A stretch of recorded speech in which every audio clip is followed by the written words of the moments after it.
এই সূরাটা যে ব্যক্তি রাতের বেলা পড়বে, একটা বর্ণনা এসেছে যে দারিদ্রতা আপনাকে স্পর্শ করবে না ইনশাআল্লাহ।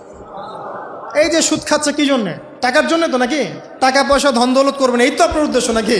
এই জন্যই তো মায়ের সাথে জানা করছেন, তাই তো? আল্লাহ বলছেন সূরা ওয়াকিয়া পড়েন, আপনার দারিদ্রতা দূর হয়ে যাবে ইনশাআল্লাহ। বিশ্বাস হচ্ছে না? রিজিক কার হাতে? না, রিজিক তো আমাদের হাতে। এটা মানুষ বিশ্বাস করে না আসলে, এটা মুখে বলে।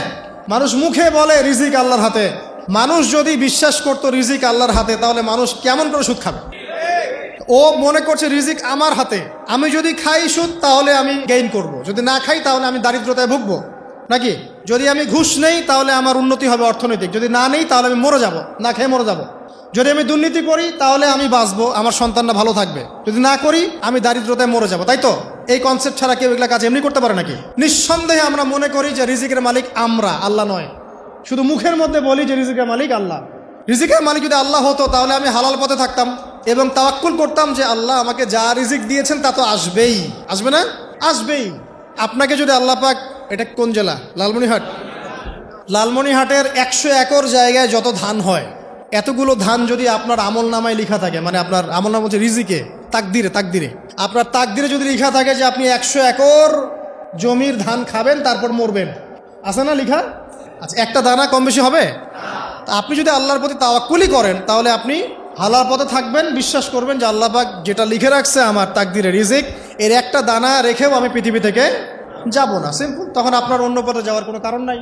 আর যখন আপনি বিশ্বাস করবেন না, না এটা আমার হাতে, আমি যত পরিশ্রম করব তত রিজিক বাড়বে, আমি যত ঘুষ নিব তত বাড়বে, যত সুদ খাবো তত বাড়বে, যত দুর্নীতি করবো তত বাড়বে, তখন তো রিজিকের এই পুরো দায়িত্বটা আল্লাহ পাক আপনার হাতে ছেড়ে দিবেন।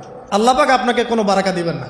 ইয়ামহাকুল্লাহু রিবা ওয়া ইউরবিস সাদাকা। সদকা করলে সম্পদ বৃদ্ধি পায়, আর রিবার মধ্য দিয়ে সম্পদ ধ্বংস হয়ে যায়, একদম মাটিতে মিশে যাবে। অনেক গভীরে চলে আসছি, আসেন আবার রাতে চলে আসি। রাতটা কিভাবে এনজয় করতে হয় এটাই আমাদের আজকের লেকচারের টপিক। মানে আমরা কিন্তু জীবনটাকে অনেক বোর মনে করছি না?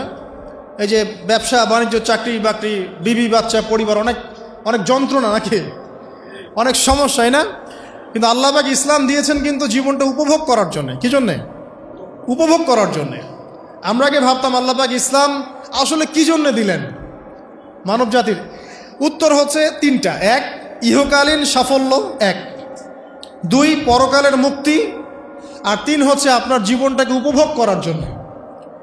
আপনি জীবনটাকে ইসলাম দিয়ে যেভাবে উপভোগ করতে পারবেন অন্য কোনো বিষয় দিয়ে পারবেন না। পারবেন?